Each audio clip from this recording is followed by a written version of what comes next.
그래요. 성지순례 가보면 느낍니다. 여러분이 성지순례 가보면 그때 이 광야라는 게 어떤 느낌인가가 확 와요.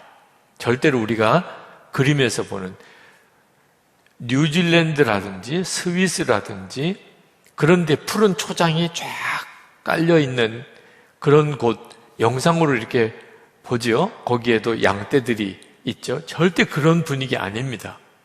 완전히 사막이고 광야예요.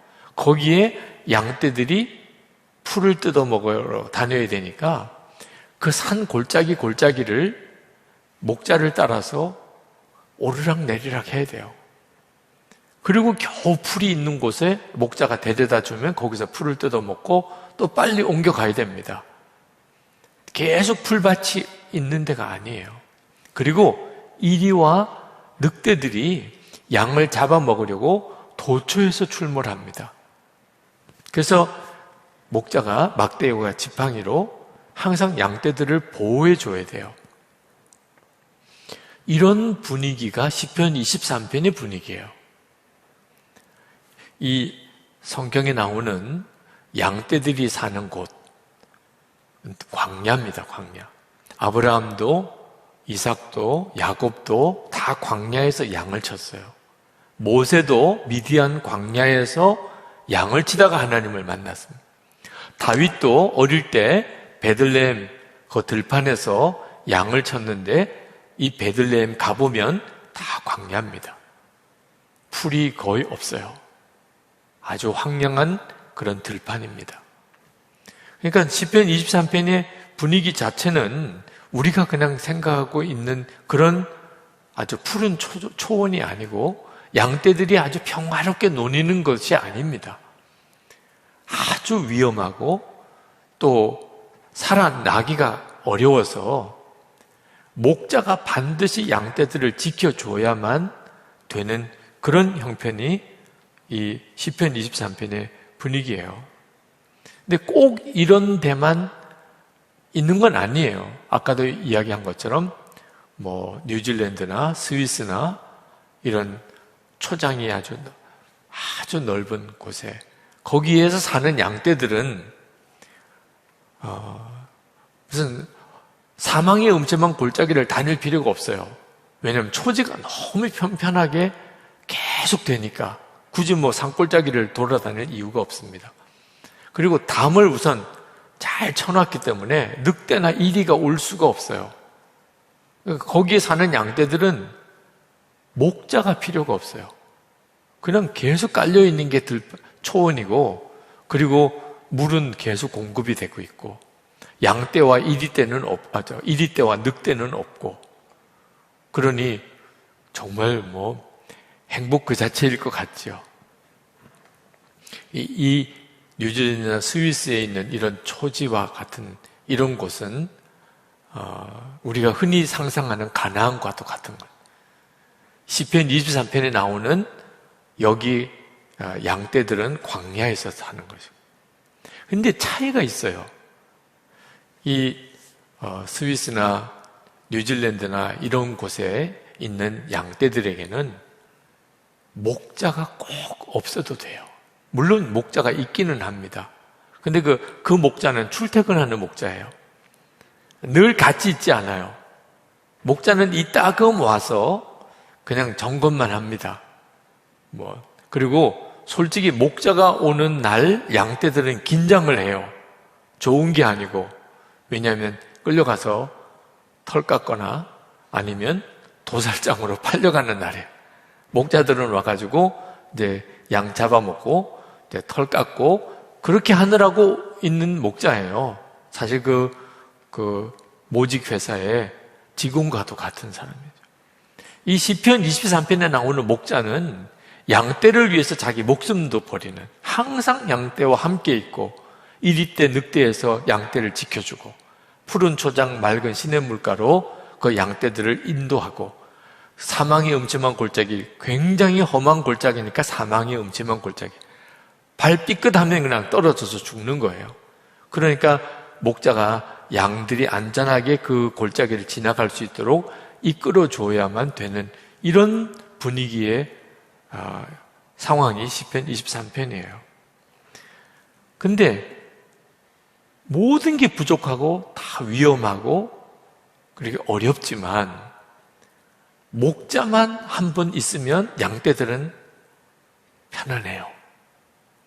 뭐 풀 먹어야 되면 목자가 풀이 있는 곳에 데려다 주고, 혹시 물이 필요하면 물 있는 곳에 데려다 주고, 이리 때 늑대가 오는 거 막아주고, 혹시 다치면 워낙 험한 지역이니까 다치기를 잘하죠.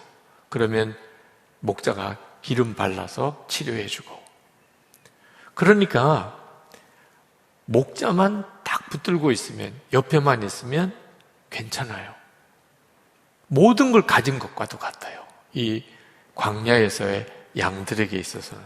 그래서 다윗이 여호와는 나의 목자시니 내게 부족함이 없으리로다, 이렇게 고백을 한 겁니다. 뉴질랜드 양은 그런 고백을 안 해요. 필요가 없어요. 스위스의 양도 그런 것 같아요. 대관령 목장에도 그럴 것 같아요. 근데 이 광야에서의 양은 여호와는 나의 목자시니 내게 부족함이 없으리로다, 이런 고백이 저절로 나오는 양들입니다. 그러니까 목자가 절대적으로 필요한 거예요. 지금 여러분들의 삶이 이 광야를 지나는 양들과 같은 심정이신 분들이 있으실 거예요. 지금 너무 힘들어요. 위험이 너무 많아요. 지금 살아가기가 정말 사망의 음침한 골짜기를 계속 오르락내리락 하는 것 같아요. 사방에서 나를 죽이려고 달려드는 것 같아요. 먹을 게 우선 기본적으로 주변에 너무 없어요. 마실 물도 없어요. 늘 보는 것이 황량한 암갈색 광야예요. 지금 여러분의 사는 형편이 그런 형편이신 분들 있을 거예요. 근데 여러분에게 뭐가 필요하죠? 그런 광야를 지나는 분에게 뭐가 필요하죠? 초지입니까? 물입니까? 목자예요. 그걸 정확히 알아야 한다는 겁니다. 지금 나에게 뭐가 필요한가? 목자가 필요한 거예요. 그 목자 안에 푸른 초장, 잔잔한 시냇물, 이리떼와 늑대로부터의 보호함, 죽음의 골짜기를 안전하게 지나갈 수 있는 모든 방안이 다 그 목자에게 있는 거예요. 이 광야를 지나다 보면 빨리 가나안에 들어가고자 하는 간절함이 생기게 됩니다. 하나님, 언제까지 이렇게 살아야 돼요? 나도 좀 편안하게 살게 해주세요. 집도 짓고, 그죠? 농사도 짓고, 좀 곡식도 모아드리고, 매일 그날 먹을 것만 먹는 거 아니고 좀 쌓아놓고 살게 해주세요. 나도 좀 남 도와주고 좀 살아보게 해주세요. 나도 좀 여유롭게 한번 지내게 해주세요. 이런 심정일 때가 있죠. 빨리 좀 그날이 오게 해주세요. 그러면 그럴수록 광야 생활은 더 길어져요. 왜? 하나님의 계획이 그게 아니니까. 하나님의 계획이 우리를 빨리 광야를 지나서 가나안 땅에 들어가는 것이라고 한다면 빨리 해주셨을 거예요. 근데 하나님의 계획은 빨리 가나안 땅에 들어가는 게 아니니까. 그러니까 우리가 빨리 깨달아 알아야 돼요. 하나님이 원하시는 것은 우리가 죽어라고 목자이신 예수님만 의지하여 살게 되는 겁니다. 그게 가나안에 들어가서도 결정적으로 중요하기 때문에. 그래도 광야는 어쩔 수 없는 상황이니까 목자만 따라가게 됩니다. 기도하는 자리에 나가게 되고, 때때로는 금식도 하게 되고, 말씀도 귀 기울여 듣게 되고 너무 힘드니까. 그러니까 상담도 하러 가게 되고, 목사님이나 전도사님이나 나보다도 믿음이 좋은 사람들 찾아가서 기도 부탁도 하게, 워낙 힘드니까. 그러니까 광야에 있으니까, 그러니까 그나마도 믿음도 지키고 기도도 하게 되고 말씀도 보게 되고 그런 거예요. 그러니까 하나님의 계획은 광야에서 있는 동안에 우리에게 하나님이 원하시는 것은 철저하게 하여튼 죽어라 목자이신 예수님만 붙들고 사는 겁니다. 전에는 뭐 힘들고 어려운 문제만 주님께 의탁했는데 이제는 깨달아졌어요. 이제는 내 삶의 모든 것에 이제는 주님이 이끄시는 대로 살아야 되겠구나. 그래서 뭐 아침에 눈을 뜨면 주여, 그거 주님부터 부르고, 그리고 밥을 먹어도 주님이 함께 계신다고 믿고, 누구를 만나도 주님 함께 계시다고 의식하고, 말 한마디를 해도 주님 앞에서 하는 말을 하고, 이제 이렇게 사는 것이 광야 생활의 하나님의 목적이에요. 그리고 이제 그게 훈련이 되면 가나안 땅 들어가서도 계속 그렇게 주님만 바라보고 살게 하시려는 거거든요. 그래야 가나안 땅이 복이 되는 거예요. 근데 가나안 땅에 들어가서 이제는 목자가 필요 없네. 뉴질랜드나 스위스의 초지에 있는 양떼처럼 뭐 사방이 다 초원이고 물은 늘 곳곳에 흐르고 뭐 이리 때 늑대는 근접도 못하고 그럴 때 이제는 좀 마음대로 살고 싶고 재미있게 살고 싶고 이러면 이제 다 또 무너지는 거예요. 그럼 다시 또 광야로 돌아가야 되는 거예요. 여러분, 우리가 가나안에서 들어가서 살게 되어서 부족함이 없게 되는 거 아닙니다. 다윗의 고백이 그런 거 아니잖아요. 내가 가나안에 들어갔기에 이제는 부족함이 없으리로다. 이렇게 말 안 했잖아요. 여호와가 나의 목자시니 내게 부족함이 없으리로다. 광야에 살아도 우리가 죽으라고 주님만 따라가면 부족함이 없어요. 가나안 땅에 들어가도 이제는 집도 짓고 살아요. 이제는 월급도 제때 나와요. 이제는 좀 모아둔 것도 생겼어요. 이제는 뭐 여건만 되면 해외여행도 갔다 올 수도 있어요.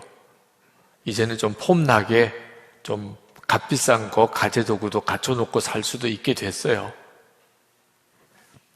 그러니까 부족함이 없을까요? 그렇지가 않아요.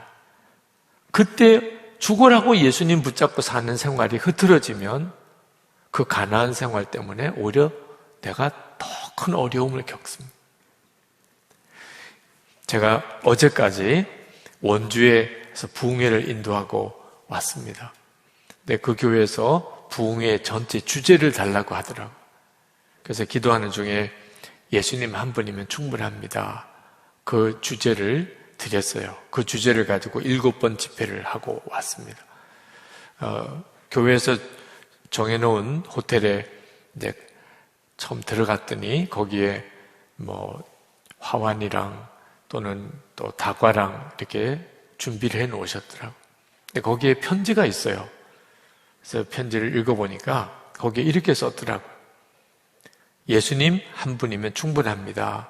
부흥의 주제를 보는 순간 이유를 알 수 없는 눈물이 왈칵 났습니다. 그래, 저것이었는데 마치 먼 길을 다니며 고생하다가 고향에 돌아온 듯한 느낌이었습니다. 목사님, 은혜 받을 것을 기대합니다. 그렇게 썼더라고요. 예수님 한 분이면 충분합니다. 그게 예수님이 나의 목자이시라고 하는 믿음의 고백이에요. 근데 여러분, 예수님 한 분이면 충분합니까? 그렇다면 예수님이 여러분의 목자세요. 근데 예수님 한 분이면 충분하다는 말이 나에게 왠지 어색해요. 실제로 그렇게 살고 있지를 않으니까. 그렇다면 방황하고 있는 거예요. 예수님을 믿어도 예수님은 목자가 아니신 거예요. 여러분, 우리가 지치고 피곤할 때가 많은 것은 사실은 주님의 인도를 매번 받고 살지 못하기 때문입니다. 말을 해도 주님의 인도를 받고 무슨 결정을 해도 주님의 인도를 받고 그렇게 살아야 되는 건데 잘못 판단하고 잘못 결정하고 왜? 내 마음대로 판단하고 내 마음대로 결정했기 때문에 이게 자꾸 쌓이니까 그래서 피곤하고 지치는 거예요. 지금이라도 여러분이 이제라도 정신 똑바로 차리고 진짜 나는 광야에 있는 양과 같아서 죽으라고 목자만 따라가야 사는 거지. 내 마음대로 다녔다가는 한순간에 이리밥되고 죽음의 골짜기에서 꼬꾸라지고 그렇게 된다.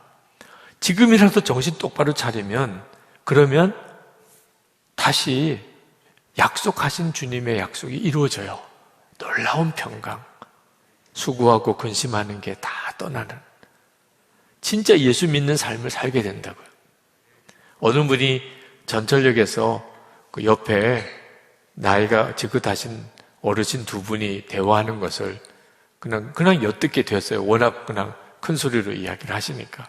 이른이 벌써 넘으신 듯한 두 분이 대화를 하시는데, 한 분이 옆에 있는 분에게 막 야단치듯이 이야기를 하더래요. 너 인마 예수도 믿는 놈이 그러면 되겠냐? 옆에 있는 분이 고개를 숙이고 아무 말을 못 하더래요.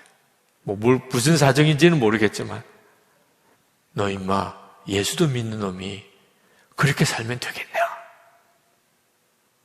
근데 오늘 이 시간에도 여러분이 그 말씀이 여러분에게 주시는 주님의 음성일 수도 있어요.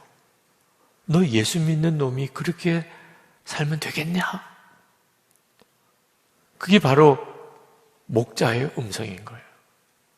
우리의 삶에 그동안에 목자가 하자는 대로 그렇게 안 살았으니까.